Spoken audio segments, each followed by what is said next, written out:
para poder transmitir a tu pueblo lo que tú has puesto en mi corazón. En el nombre de Jesús. Haz bien. Yo no estoy capacitado para hacer el bien, Señor. Eres tú. A través de tu Santo Espíritu nos capacitas. Te lo ruego en el nombre de Jesús. Amén y amén, Señor.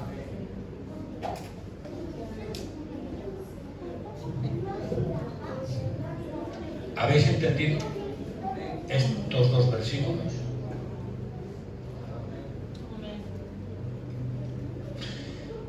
¿Sabéis la vida de Jacob?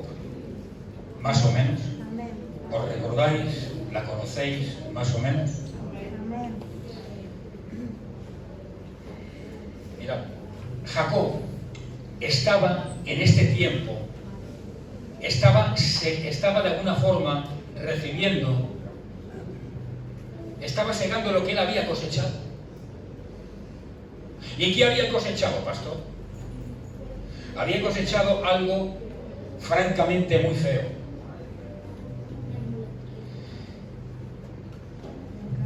Mira, Jacob tenía un hermano. ¿Cómo se llamaba el hermano de Jacob? ¿Alguien lo supo? Calla, hombre, deja que le conteste los demás. El hermano era Esaú, ¿vale? ¿Y su madre cómo se llamaba?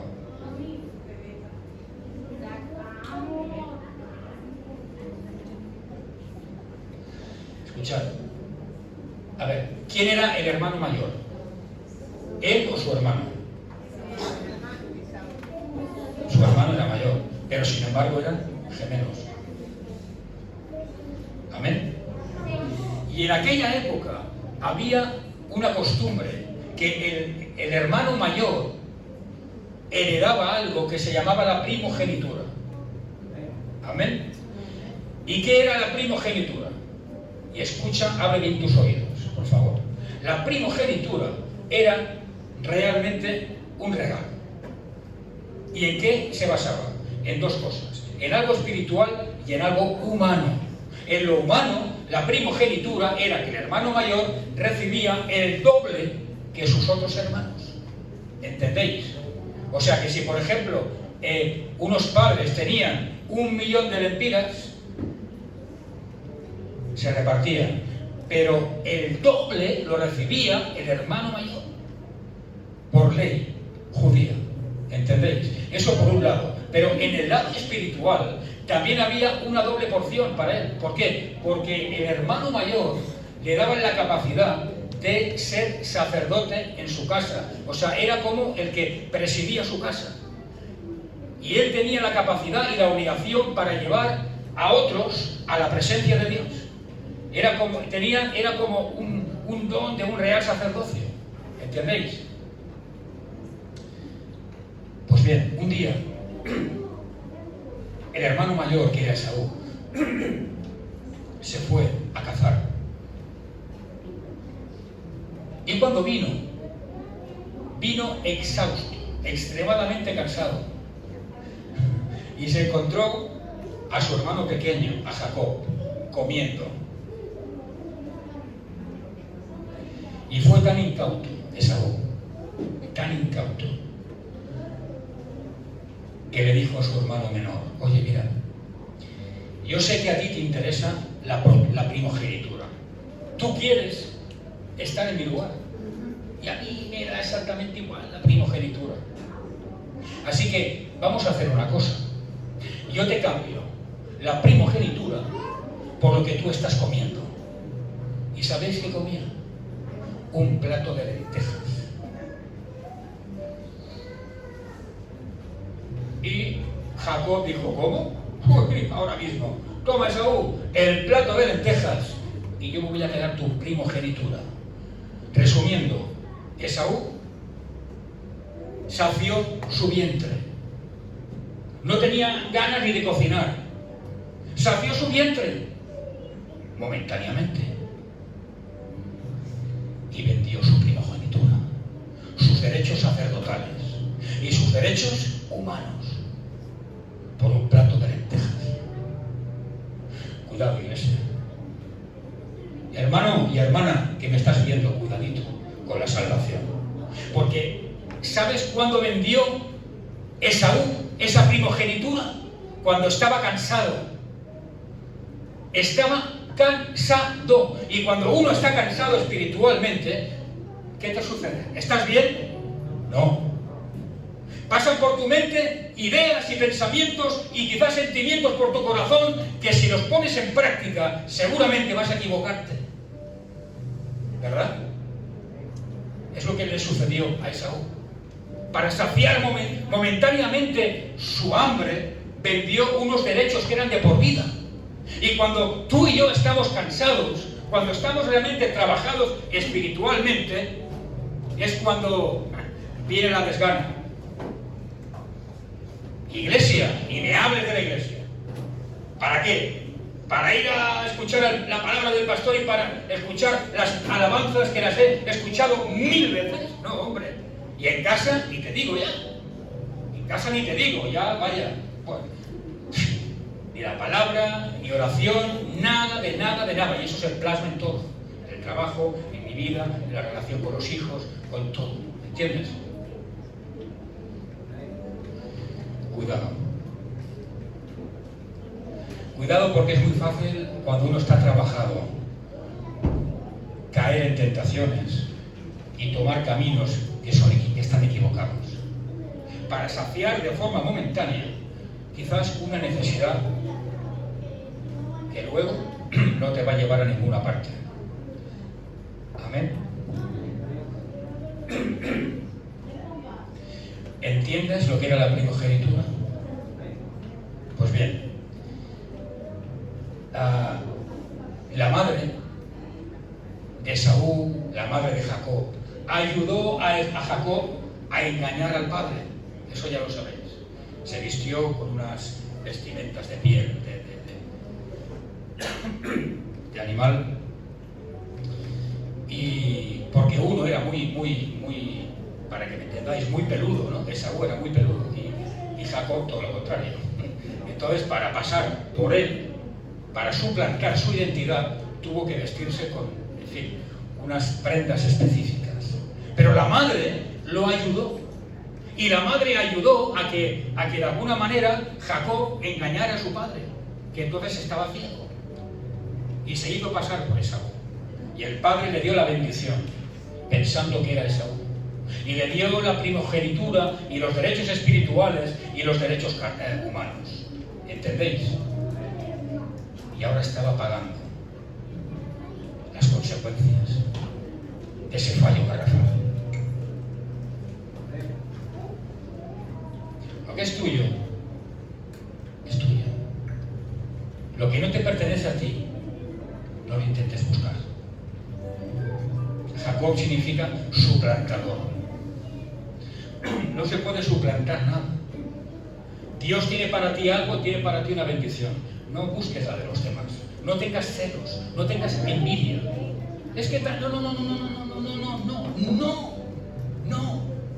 Es que Dios para mí lo tiene. Sí, tiene Dios para ti. Claro que tiene. Abre bien tus ojos. Dios tiene para ti. Quizás aún no lo has recibido porque quizás no estás haciendo las cosas bien hechas.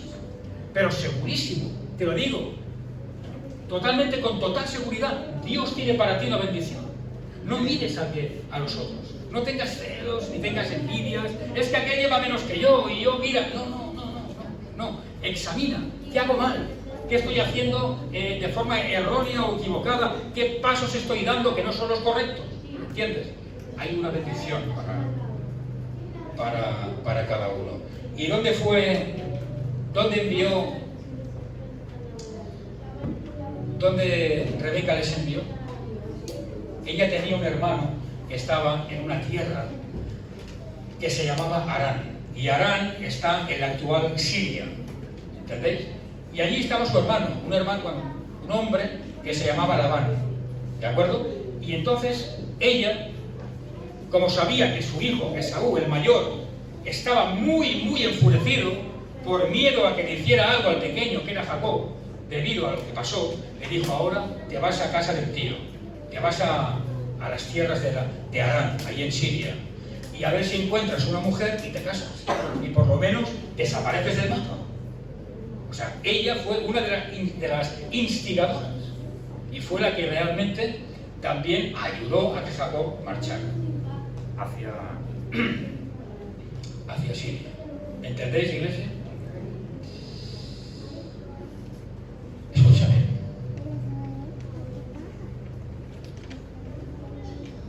Jacob no había tenido un encuentro con Dios. Por eso hizo lo que hizo. Y esta parte de la escritura me encanta, porque nos da lecciones de nuestra relación con Dios y, cuidado, escucha bien, abre tus oídos, de la educación de tus hijos. ¿Sabes qué es el ejemplo de Jacob? ¿Te lo digo? Pues es el ejemplo de los hijos de los cristianos que van a las iglesias, pero que aún no han tenido un encuentro con Dios. Y hacen cosas que no tienen que hacerlas. Amén.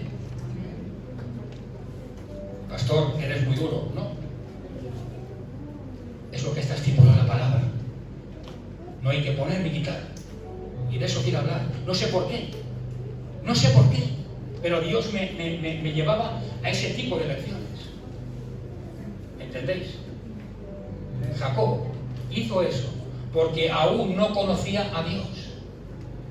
Escucha, el viaje de Jacob hacia tierras de Harán, hacia Siria, fue un viaje muy largo, pero también muy duro. ¿Sabéis por qué? Porque Jacob no podía visitar ningún lugar donde se adorase a Dios, aunque él tampoco quería.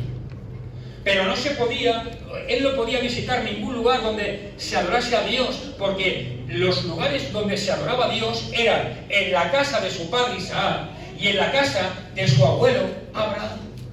¿Entendéis? Y él no conocía ningún lugar más para visitar a Dios, para orar, como aquí tenemos en la iglesia, un templo. Fue un viaje duro. Él no conocía a Dios. Él no estaba convertido. Él no tuvo de momento un encuentro con Dios. Sin embargo, escucha bien, él llegó a un lugar donde se llamaba Luz. Amén. ¿Y qué hizo Jacob? Se puso a descansar. Se quedó dormido. Y allí tuvo un sueño. Génesis, que lo leo rápidamente, 28, verso 10. Dice: salió pues Jacob de Berseba y fue a Harán, y llegó a un cierto lugar, y durmió allí, porque ya el sol se había puesto, y tomó de las piedras de aquel paraje, y puso a su cabecera, y se acostó en aquel lugar, y soñó. Y he aquí una escalera que estaba apoyada en tierra, a su extremo tocaba en el cielo, y he aquí ángeles de Dios que subían y descendían por ella. Y he aquí que el Señor estaba en lo alto de ella, y el cual dijo: yo soy el Señor, el Dios de Abraham, tu padre, y el Dios de Isaac. La tierra en que estás acostado te la daré a ti y a tu descendencia.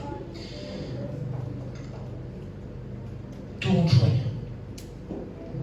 Él fue donde le dijo a la madre: hijo, escápate, vete donde vive el tío, allí en Siria, y te escondes, y buscas una mujer y te casas, que tu hermano te está buscando para matarte. No sé si nos hemos equivocado o no, pero lo hemos hecho. Tú ya eres el primogénito. Vaya primogénito. Vaya sacerdote. Y se fue. Y allí el hombre estaba cansado.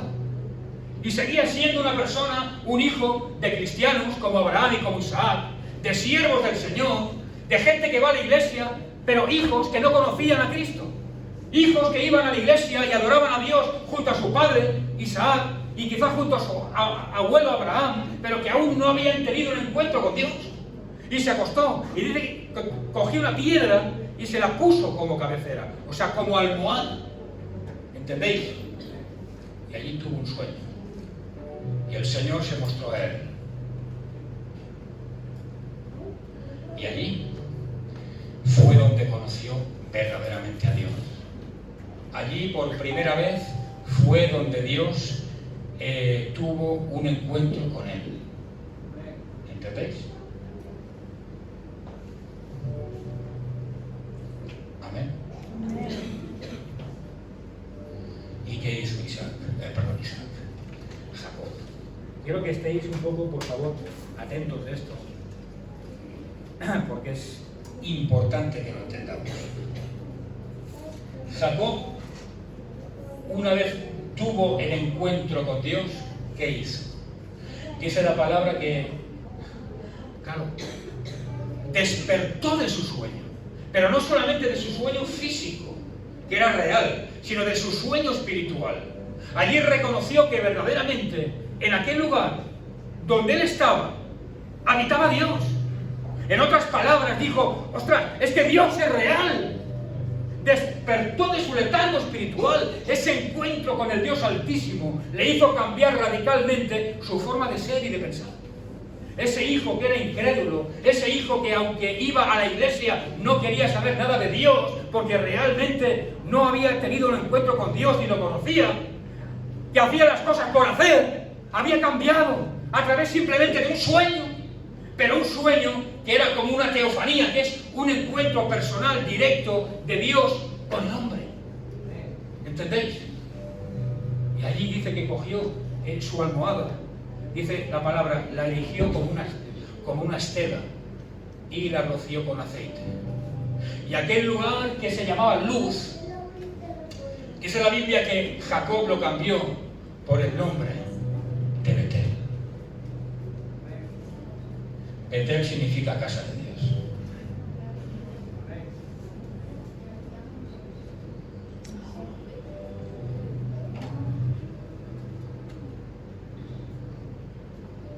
Hacemos una pausa. Pues si estáis un poco dormidos, veo unas caras un poco así, bostezando y tal. Digo, vamos a hacer una pequeña pausa, despertáis y sigo, ¿vale? Sí, hombre. Hay que ser considerado. ¿Estáis? Así que Jacob lo cambió. Luz por Betel. Luz. ¿Sabéis que hay falsas luces? Ese lugar se llamaba Luz.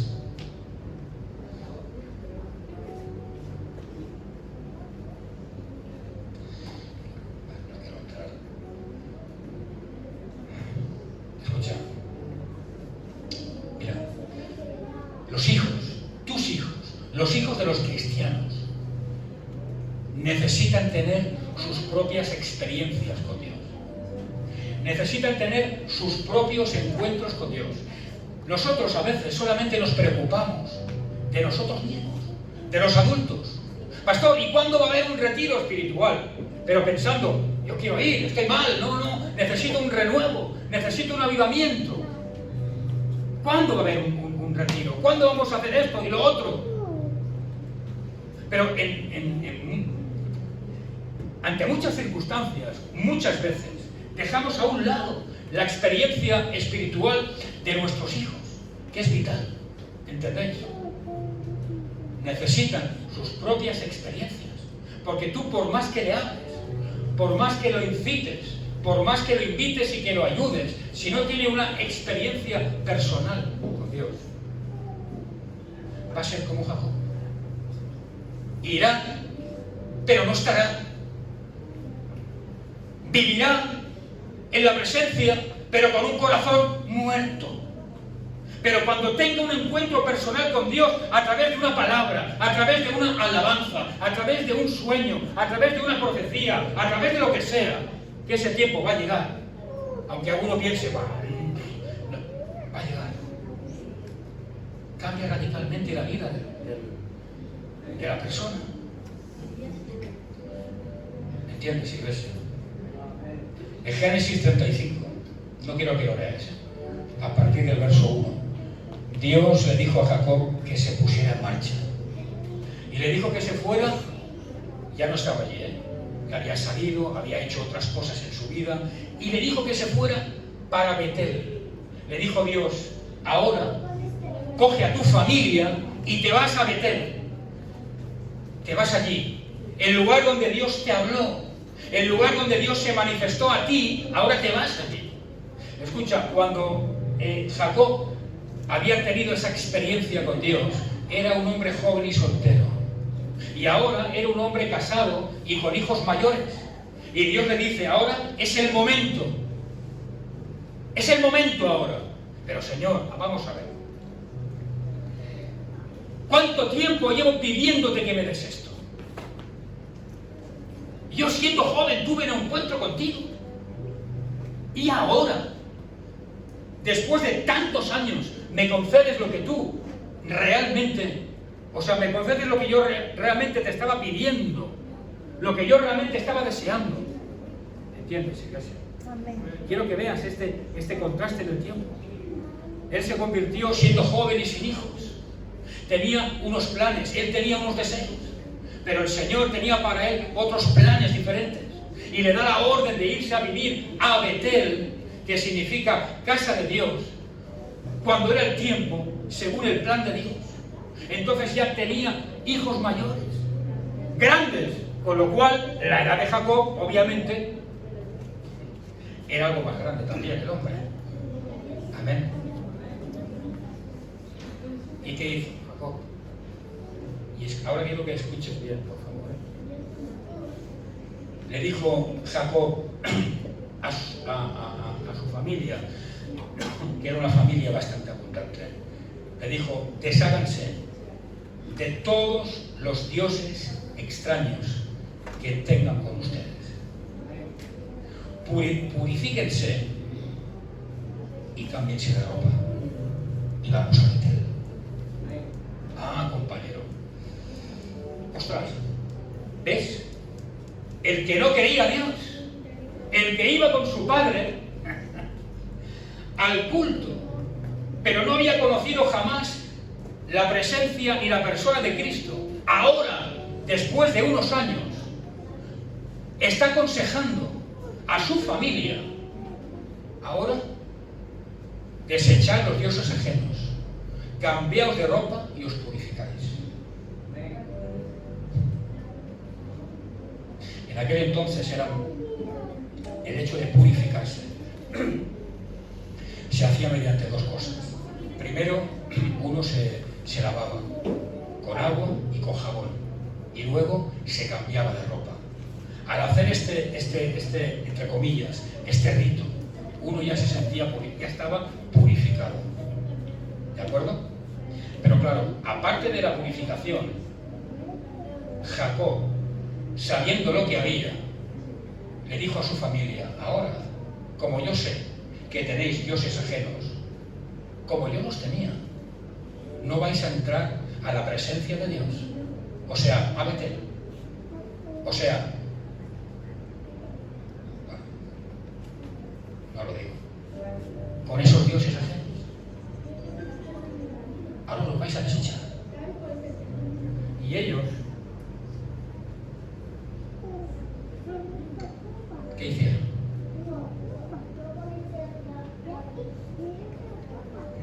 ¿Qué hicieron ellos? Vamos a ver. ¿No habéis leído esa parte de la escritura? Dice la Biblia, dice, así que ellos le entregaron los dioses ajenos a Jacob. Amén. Pero Jacob aún quiso algo más. Ellos llevaban en sus oídos, en sus orejas, unos aretes, unos aros. Pastor, ¿qué pasa? ¿No se pueden llevar pendientes? Sí, hombre, espera que te voy a decir. Esos aros, lo que dice la Biblia, aretes, simbolizaban amuletos. ¿Entiendes, iglesia?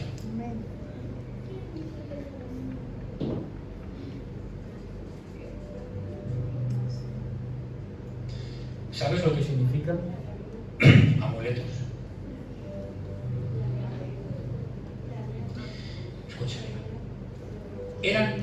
Esos aros provenían de una tierra que se llamaba Siquem. Jacob tuvo que ir a luchar contra ellos porque su hija Dina fue violada por uno de ellos. Y él, con los suyos, fue a luchar allí. Así que, y ellos, una vez hubieron vencido la batalla, cogieron cosas que no les correspondían. Y una de ellas eran los aros para ponerse en las orejas.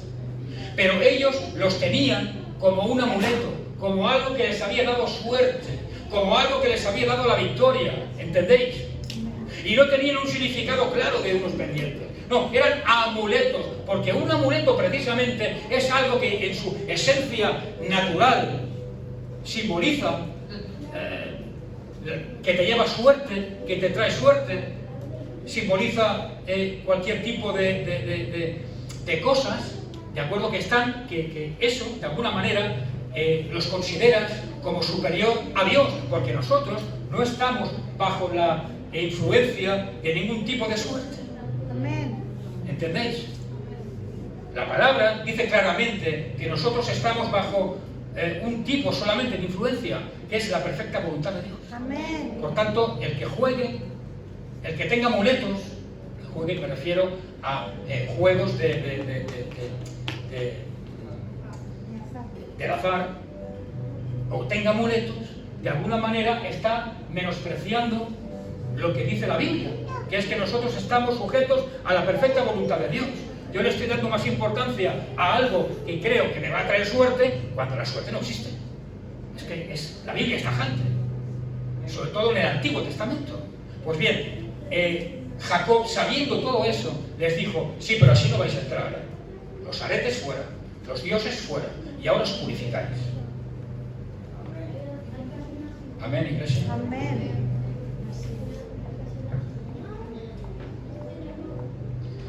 Escucha, cuando Jacob fue para encontrarse con su hermano, con Esaú, tuvo un encuentro con el Señor.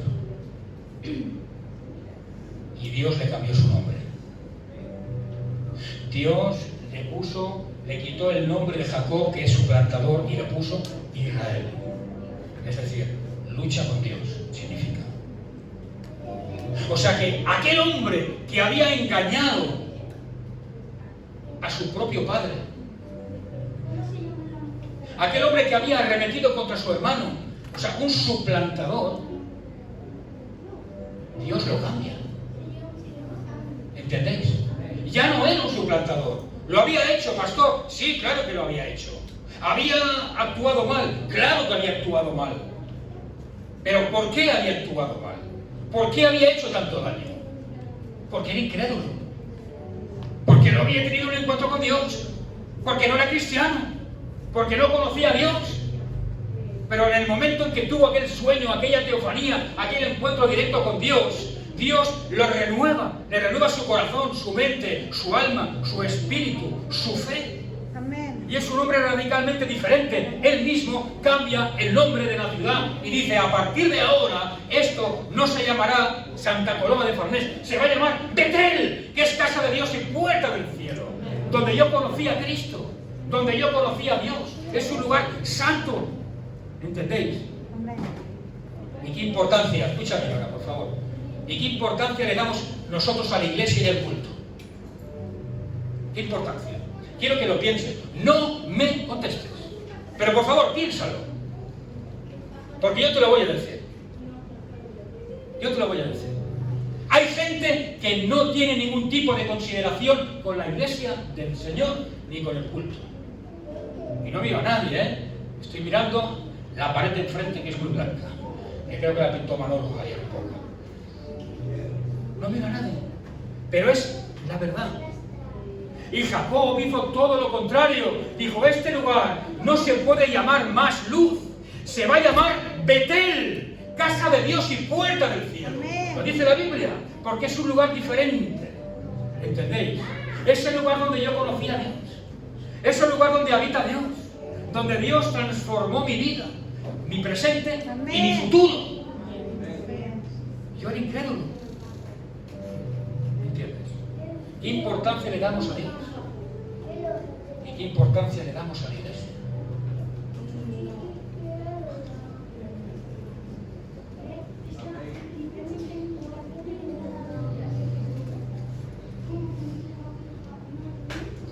voy a decirlo solamente algo. ¿Sabes?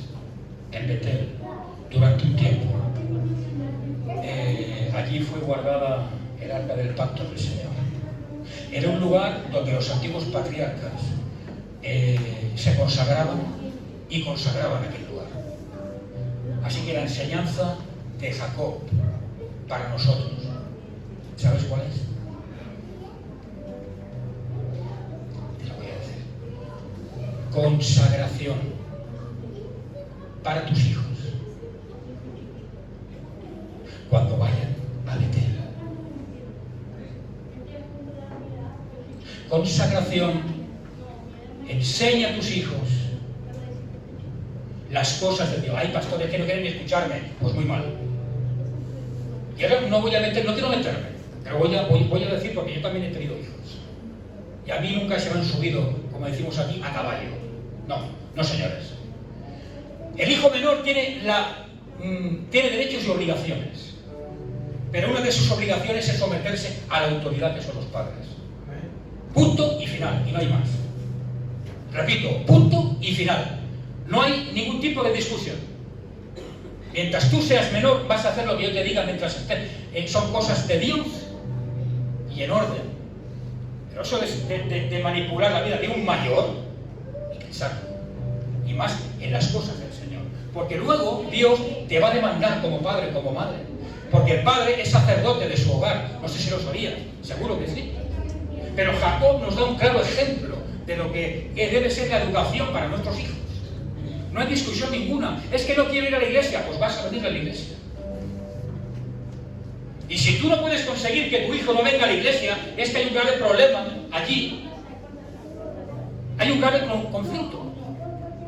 Repito, no quiero meterme en eso, porque no es un tema, no me gusta meterme en temas familiares. Pero como es un tema espiritual y un tema de enseñanza, tengo que, de alguna forma, por lo menos comentarlo. Mientras sean menores, debes instruir a tus hijos. Debes enseñarlos. Aunque no te escuchen, enséñales. Y si tienes de alguna manera que sacar unas cosas que les gusta a ellos, para que te escuchen, hazlo. Es que no voy a conseguir nada. Bueno, eso lo dices tú. Es que lo dices tú. Porque seguramente Isaac tampoco se hubiera imaginado que Jacob, su hijo, tendría un encuentro con Cristo allí, en luz, que luego fue Betel. ¿Entiendes? Pero si dejamos que las circunstancias vayan, bueno, ya Dios hará, bueno, ya Dios, al final, ¿sabes qué pasa? Adiós, muy buenas. Tanto dijiste adiós a Dios, que es adiós, muy buenas. Porque cuando tenga 18 años, se acabaron. Ya no hay ese derecho, diríamos, o esa obligación por parte del menor. No, ya soy mayor de edad, ya hago lo que yo tengo que hacer, lo que yo creo. Bueno, pero claro, es que la salvación es individual. Y es una lástima, es una auténtica tragedia el hecho de que unos padres sean creyentes y vayan a una iglesia y sus hijos. Y hago puntos suspensivos. Una auténtica tragedia. Por eso la Biblia nos advierte: cuidad de vuestra salvación con temor y temblor. No la vendáis por un plato de lentejas. Porque una tentación, un mal pensamiento, una mala decisión simplemente te va a calmar durante un cierto periodo de tiempo que más bien va a ser corto y vas a perder la salvación. ¿Entiendes? Así que mucho cuidado. Quería tocar dos puntos: el tema de la salvación y el tema de los hijos, que nunca lo hemos tocado, pero lo paso así de puntillas, un poco por encima, ¿de acuerdo? Si queréis un día, podemos traer un estudio profundo del tema de la educación de los niños, para que veáis que no tenemos que dejar las cosas en manos de Dios, como aquí en España pasa, que queremos que la responsabilidad de la educación de los niños sean parte de los maestros. No, ¿qué dices? Y eso está pasando aquí en España constantemente, cada día. Los maestros se quejan de que los padres delegan en ellos la educación. No, que los maestros están para enseñar diferentes asignaturas, pero los valores de la vida, el respeto, la autoridad, todo eso es responsabilidad paterna y materna. ¿Entiendes, iglesia? Nosotros tenemos la obligación de enseñarles que en Cristo es de una manera y fuera de Cristo es de otra. Y cuando sean mayores, que ellos escojan. Pero debes enseñarle. Debes enseñarle, iglesia, por favor. Porque los hijos son la próxima generación. ¿Entendéis? Y el trabajo del diablo, ¿sabes cuál es? De anular por completo las próximas generaciones. Que se dediquen a otras cosas. A otros quehaceres de la vida. Uno puede estudiar pero estar en Cristo. Uno puede estar pues haciendo cualquier tipo de deporte profesional y estar en Cristo. Pero los valores cristianos los tenemos que enseñar cuando son pequeños. ¿Entendéis? Bueno, nadie dice amén, pero yo por lo menos escuchad. Os digo la verdad, me quedé descansado. ¿Por qué? Porque yo sabía que no es una palabra, por ejemplo, como la semana pasada, que uno cuando predica de estos temas es como que se mete en una tierra de barro, que empiezas a pisar y no sabes. ¿Dónde me has metido? No salgo de aquí ni con agua caliente, porque claro, si le echas agua caliente el barro se deshace más. Pero era preciso. Ahora tengo paz en mi corazón. ¿Entendéis? Espero que lo entendáis. Paz es cuando uno hace la voluntad de Dios. Escucha, por favor. Tú eres responsable de tus hijos y de tu salvación. Primeramente, cuida de tu salvación. ¿Vale? No la vendas por un plato de lentejas, por algo que no tiene importancia, ni por un hombre, ni por una mujer, ni por un trabajo. Es un ejemplo, ¿no? Porque eso es jugársela con un plato de lentejas, que tú te las comes y dices, ¡ay, qué buenas están! Y tu estómago queda saciado. Pero cuando pasan 3 horas, quieres más lentejas y no hay más. Y vendiste tu primogenitura. ¿Entiendes?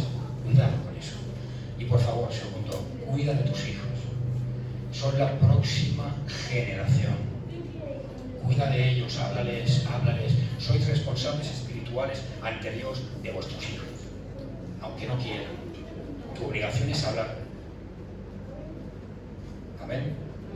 Nunca te posiciones en contra de los tiempos de Dios. No digas, mi hija, mi hijo tiene ya tantos años, es imposible que Dios lo toque. No. Eso es dejar a un lado, diríamos, la voluntad y el poder de Dios. Jacob fue tocado mediante un sueño. En su momento, en el tiempo que Dios le había estipulado. Amén, iglesia.